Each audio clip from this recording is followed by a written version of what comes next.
Hello everyone and welcome back to our channel. In today's video, I'm going to show you how to add background in Capcut PC.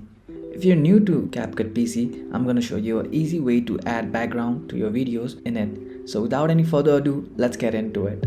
At first, open the Capcut app.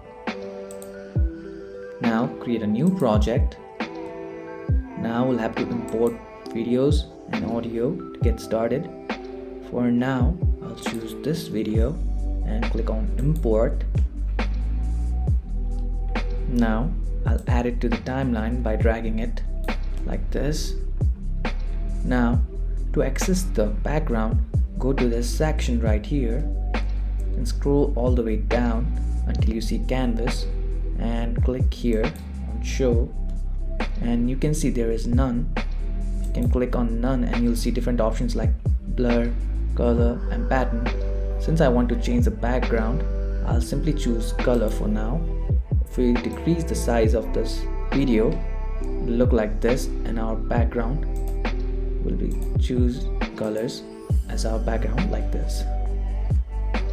Now if we play the video, it will look like this.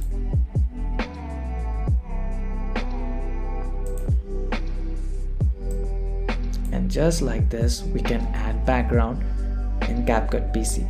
If you found this video helpful, don't forget to give this video a thumbs up and subscribe to our channel for more tutorials like this. Thank you for watching.